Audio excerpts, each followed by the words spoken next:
Etika dan budaya digital, istilah yang menggambarkan cara kehidupan, interaksi, perilaku, dan norma yang muncul dari penggunaan teknologi digital dan internet oleh masyarakat. Ini mencakup segala aspek ya. Jadi kayak teknologi, cara kita berkomunikasi, cara kita bekerja, belajar, bermain, cara kita membangun hubungan sosial dan memahami dunia. Nilai-nilai sosial dan etika diadaptasi ke dalam interaksi digital kita, itu nanti hubungannya dengan etika dalam bermedia sosial dan hak atas informasi. Budaya digital keindonesiaan sesuai dengan nilai Pancasila yang dapat dibentuk melalui praktek dan prinsip yang mencerminkan lima sila dalam interaksi digital sehari-hari. Jadi ini masuk ke sila ke-1 ya Bapak Ibu, ketuhanan yang Maha Esa, menghormati keberagaman agama dan keyakinan dalam interaksi digital, membangun suasana toleransi dan menghindari ujaran kebencian atau diskriminasi berbasis agama atau kepercayaan. Ya, ini terhadap budaya digital ya Bapak Ibu. Jadi jangan sampai ya mungkin kita tidak bisa mendeteksi ya Bapak Ibu terhadap peserta didik kita. Jangan sampai mungkin peserta didik kita melakukan eh, hal-hal yang di luar dari pantauan kita ya. Mungkin dia bisa menjadi orang yang melakukan bullying secara virtual gitu ya. Kan ada aja ya Bapak Ibu yang mungkin menurut dia asal ketik tapi ternyata bagi orang lain ketikannya atau ucapannya itu menyakitkan, kan bisa saja seperti itu. Jadi ini memang PR juga untuk Bapak Ibu guru yang mengajar informatika karena kita harus memberitahu kepada eh, para siswa kita bagaimana cara beretika di dunia digital, tapi kita pun tidak bisa memantaunya karena di dunia digital kan sangat sangat bebas ya Bapak Ibu. Jadi apapun bisa mereka lakukan tanpa kita ketahui. Nah, itu yang memang fondasinya itu yang harus ditanamkan di peserta didiknya. Etika digital, kumpulan prinsip dan norma yang mengatur perilaku individu dan organisasi dalam menggunakan teknologi informasi dan komunikasi. Bagaimana bertindak secara online, memperlakukan informasi seperti apa, berinteraksi dengan orang lain di ruang digital itu seperti apa. Ini pun yang harus kita tanamkan. Penggunaan alat digital yang menjunjung tinggi moral dan menghormati orang lain. Pertimbangan tentang privasi, mengontrol informasi pribadi yang disimpan, diproses, dan dibagikan secara online, transparansi pengumpulan data, penyimpanan data aman, dan penggunaan data yang etis. Memerangi pelecehan dan perundungan cyber, mencegah pelecehan dan perundungan cyber, mendukung korban pelecehan dan perundungan cyber ya.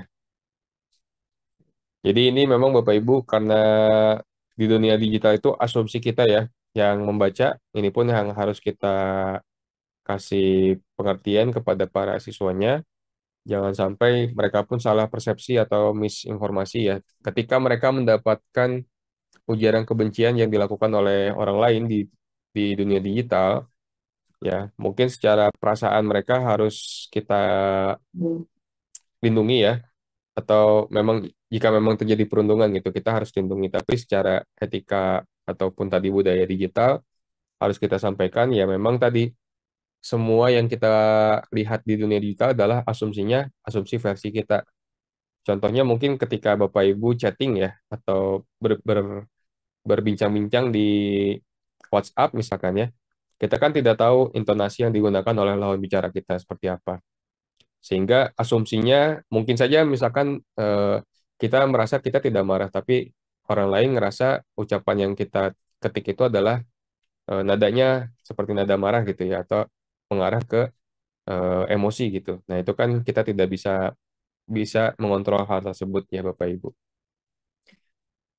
Memastikan keadilan dan inklusi, pengguna teknologi secara adil dan inklusif, tidak ada kesenjangan digital, memastikan akses untuk semua individu tanpa memandang status, sosial ekonomi, etnisitas, ataupun lokasi geografis. Mengatasi dilema etika dalam AI dan otoma- otomatisasi ya. mengatasi dilema ketika seperti bias algoritma, pergantian pekerjaan, dan penggunaan AI secara etis dalam proses pengambilan keputusannya. Jadi mungkin Bapak Ibu pernah juga mendengar informasi terkait pekerjaan-pekerjaan yang nanti bisa digantikan oleh AI.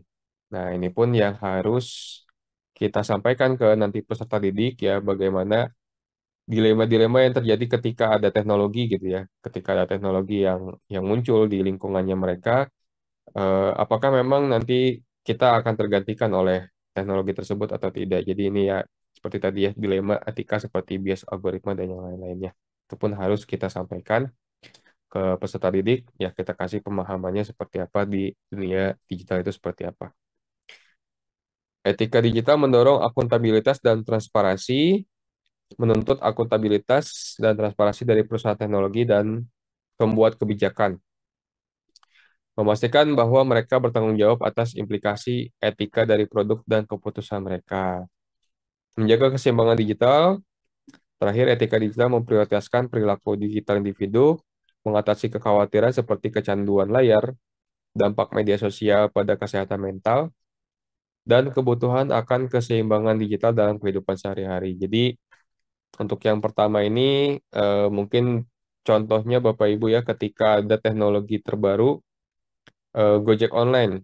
Ya, jadi si perusahaan Gojek Online pun harus ikut ya secara etika ya, harus ikut juga memperhatikan bagaimana kebiasaan-kebiasaan atau lapangan pekerjaan yang tergantikan ketika hadirnya Gojek Online gitu ya. Mungkin contohnya kayak Gojek Umpang yang mereka tidak mau mengikuti perkembangannya dan itu pun harus dari kebijakan yang dibuat bekerja sama dengan pemerintah bagaimana dampaknya terhadap eh, yang tidak mengikuti teknologi seperti itu.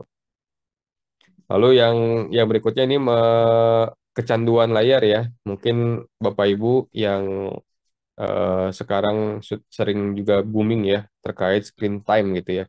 Jangan sampai siswa yang memang sekarang sudah tingkat fase E itu lebih sering interaksi dengan perangkat lunak, perangkat handphonenya, bagaimana bisa memberikan gambaran ya terkait apa dampak dari kebanyakan screen time, apa yang terdampak dari kita sering sekali kebanyakan scroll sosial media seperti itu ya, dampak-dampak yang bisa merugikan dari sisi para peserta didik. Lalu ada juga rekam jejak digital. Jejak data yang ditinggalkan saat menggunakan internet, ini situs web yang dikunjungi, email yang dikirim, informasi yang dikirimkan secara online, status komentar di media sosial, ulasan online, belanja online. Jejak digital dapat digunakan untuk melacak aktivitas online dan perangkat seseorang. Pengguna internet menciptakan jejak digital mereka baik secara aktif maupun pasif. Jadi jejak digital ini, rekam jejak digital ya Bapak Ibu juga ini sangat berbahaya. Ketika itu tadi sebelum kita belajar etika dari ber apa beretika digital dan juga budaya digital, sebelum kita mengetahui dua konsep itu, mungkin peserta didik kita berselancar bebas gitu ya di dunia digital tanpa mengetahui bagaimana cara beretika dan berbudaya di dunia digital. Tapi dampaknya yang mereka rasakan adalah nanti ketika mereka mungkin sudah lulus dari sekolah menengah atas gitu ya. Ketika mereka mau melamar pekerjaan, mereka dicek nih dari jejak digitalnya gitu ya. Dicari saja kata kuncinya di Google, ternyata muncul dari sosial media kata-kata yang tidak pantas yang pernah dia lontarkan atau foto-foto yang dia posting yang menyinggung atau seperti apa gitu ya. Itu jejak digital yang memang cukup berbahaya ketika kita tidak tahu, bahkan mungkin kita tidak sadar bahwa kita pernah melakukan hal tersebut gitu ya. Ataupun yang harus di eh, aware juga harus kita sampaikan ke peserta didik bahwa kita harus hati-hati karena rekam jejak digital ini tidak bisa dihapus oleh orang lain. Harus kita sendiri yang menghapusnya atau bahkan ada juga yang tidak bisa kita hapus gitu ya. Itu yang harus kita harus berhati-hati terhadap rekam jejak digital. Kalau yang aktif ini sengaja membagikan informasi tentang diri sendiri seperti posting di media sosial, forum online, mengisi formulir online, menyetujui untuk menerima cookie di Peramban itu web browser Bapak Ibu ya. Jadi kan ketika Bapak Ibu membuka suatu website pasti akan ada informasi minta cookie. Nah, itu pun yang jadi salah satu harus kita waspadai ya. Jangan sampai kita mengklik-klik aja iya gitu ya, atau kita accept-accept saja ternyata ada informasi data rahasia yang harus kita ya, data rahasia yang mereka minta tapi kita setujui gitu. Itu juga harus hati-hati. Jejak digital pasif ini eh, dikumpulkan tanpa disadari. Jadi contohnya biasanya situs web yang mengumpulkan informasi tentang berapa kali pengguna mengunjungi, dari mana asalnya lokasi dan alamat IP-nya. Ini biasanya di tag ya, Bapak Ibu. Akses situs jaringan sosial atau pengiklan yang pakai like ya, like, comment, share, itu untuk memprofilkan. Mungkin Bapak Ibu pernah ya, ketika Bapak Ibu buka sosial media, terus nggak lama Bapak Ibu browsing, mungkin contoh tiket pesawat lah ya. Nanti tiba-tiba di sosial media tuh banyak iklan tentang tiket pesawat gitu ya. Atau yang mungkin jadi misinformasi Bapak Ibu ya. Katanya Bapak Ibu ketika berbicara hal-hal terkait misalnya hari ini saya pengen makan makan bakso misalnya ya. Ngobrol dengan teman di kantor. Tiba-tiba nanti di Instagram atau di Facebook Bapak Ibu iklannya tuh munculnya tentang bakso. Ya, apakah memang aplikasi atau handphone kita dia mendengar apa yang kita ucapkan atau seperti apa? Nah, itu pun jadi salah satu yang harus kita waspadai gitu ya. Jangan sampai memang ada aplikasi-aplikasi yang ternyata secara tidak sadar kita klik beri izin, dia memberikan semua data yang ada dari handphone kita ke servernya si pengembang aplikasi. Lalu untuk tadi ya, melindungi budaya dan etika digital, ada yang namanya hak atas kekayaan intelektual.